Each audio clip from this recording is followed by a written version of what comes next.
Kobanda kolela lela na banzembo. Eza pasi. Kumama kumama kumama Yesu nanga kumama. Kumama kumama kumama Yesu nanga kumama. Elonga nanga masia Yesu tikana kumisa yo Pona nyoso na zwi, pona nyoso sali. Tu kola kokumisa Nzambe. Babi to kumisa na circonstance nyoso kaka ya matanga te. Pona koma on dirait phrase yango koma kaka ya era bibembe mutu akufi Nzambe bito kumisa na circonstance nyoso nenge ndeko auti kotika biso. Non, na ba problème zo komelo na vie ya pasi ya lolenge nyoso yo zo mona na ke Nzambe abandonné yo kumisa ye, tout va bien. Nzambe sa biso ngolo. Toza suma kasa ko poussa na présence na ye.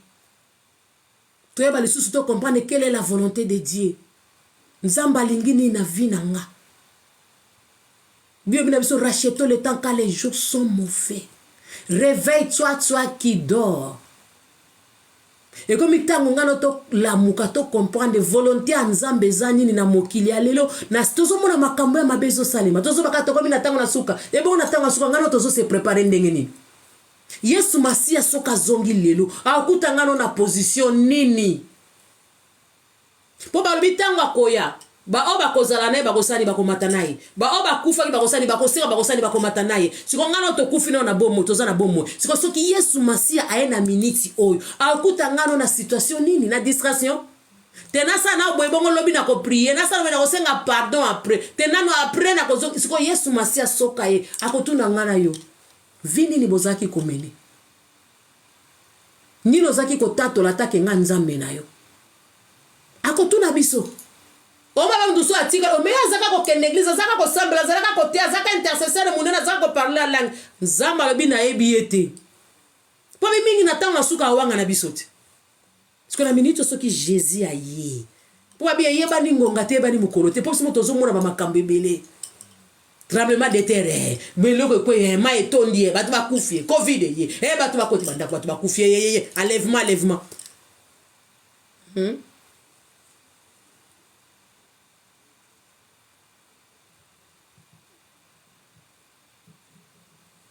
Nzamba limbisa ndeko nanga zokomana que Dieu vous bénisse.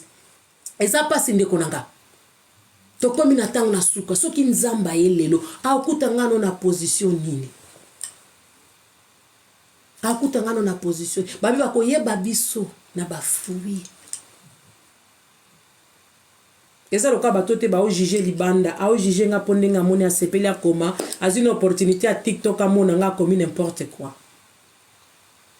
Yesu Masia soka ye lelo. To samba nini to loba nini. Donc nga rachetons le temps quand les jours sont mauvais. Mokili ko sabisote. Alabi na tango na suka ebele bakoya na kombo na nga me baza ya ngati. Ekomi tango ngano to lamuka.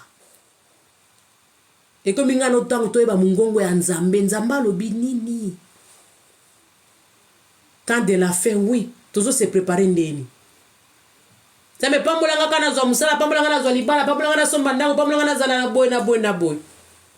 Et bon ndende toujours se préparer na tango enlèvement, toujours se préparer ndeni.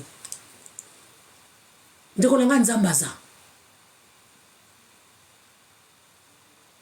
Nzambaza pe asala ka pe azo sala. Abongwani te mokili onyoso ezaye, abi mokili simba bina maboko na ye.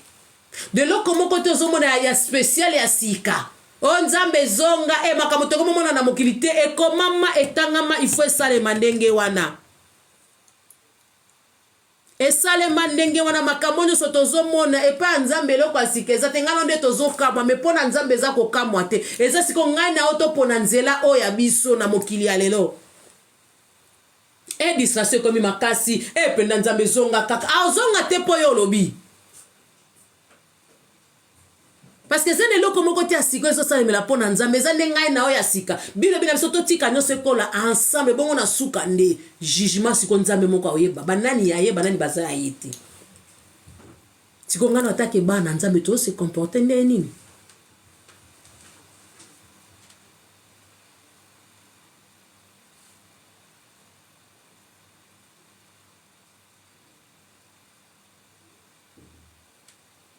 taneti mutu musu azo juger nga na passé na nga awa ozoma siko batu mususu ignorance po na ye nzambe asalaka te nzambe ako changer pe vie ya mutu te il faut na betela o lisolo po yo oza nani nga na betelo lisolo libana na nga to ya passé na nga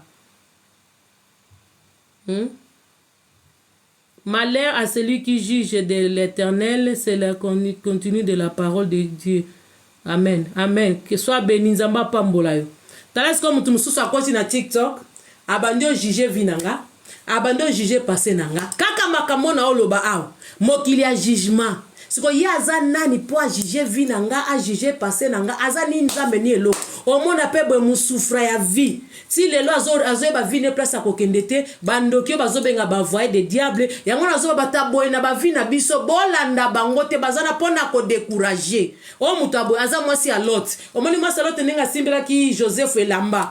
Poya kokose la loti makambo mwasi a lot akose la Joseph makambo keno abimaki nanga alinga ki a violenga eza siko batu oyo. Asimbela yo passé, asimbela lokole Elamba a lot pona ye mutako bongwana te, mutako changer te, circonstance a vie ko komela mutu te, makambo ko komela mutu te, nzamba ko permettre likambo na vie ya mutu te. Yango azoloba ya koki kolanda nga te ngai fo na expliquer na nuvi na nga. Tu es malade. Hein? Eza soni, hein? Ça fait mal. Et puis soni, penozo pa que no muto ayebi nzambe te. Eza soni vraiment. Do batu bango bango. O ba jijaka ba vie ya batu. Ba jijaka ba fia ba passé ya batu. Yango batabo na vie. Baza ebele na ba pembeni na biso na yebi kutu yete. Tangu pe nzamba kelanga azala te. Vi nanga pende na sale lango to sala na yete. Do destiné nga kutesimba na maboko na yete. Moni kama na olo balelo bango ba molima découragement. Oka babenga penda ba enemy of progress.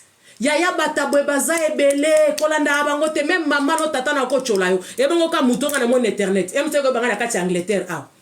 Mais ye wana zo condamner vie nanga azolinga juger vie nanga. Yaya zala yo bato intimidation ya boy. Back to the sender na lifelo.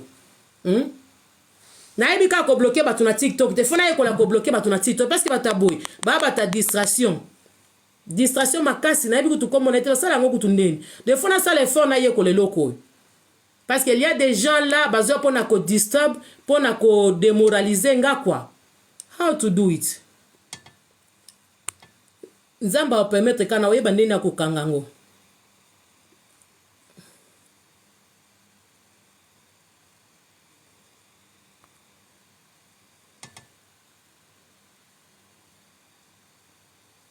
J'espère na bloqué. J'espère na bloqué. Makambo eza pasi bango openza. Na koye bango kaka lelo ba ifa ya ba ifos. Na otika te. On dirait na bloqué. Na oye ba penda ne ba bloka batu leo na TikTok. Yana simba ka telefone ngona maboko. Mutango yeyote. Come on. Yes. On dirait na bloqué, bien na bloqué mutu mususu. Na bloqué. Toza na bino ka ndengwana. Baya kapoe boko dise ba na nzambe. Yango alobanga mutakwa intimide nga te na vie, mutapesa nga pema na bomoy. Mutasala nga na zala. Mutalongisaka ngai. Mutasala nga makamba malamu. Eza ka nzambe. Siko bisa nga pena mutamukila wa décourager nga poani. Kaka ndenga eko kota awa enemy of progress. Enemy of progress. Bango yo. Bango baze bele. Ndeko nanga ko décourager te pona vie na yo. Mutu a juger yo, mutu aloba oya moni ya oloba nzambe nde ayebi ya. Seigneur, nzambe nde a changer ka histoire ya vie ya mutu. Mutu na mokila bona ko ya mona kawana.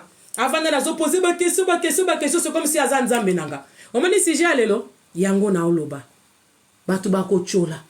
Batu bako tonga. Tangu yo komona bo o décourager. Tango komona bo yo lembi. Na batu musuba bakima kutu ko na media ba finga ka batu kuna baloba ka boya yanga moi je m'en fous. Yenda Alexa R ne pamba moi j'ai fait ma vie.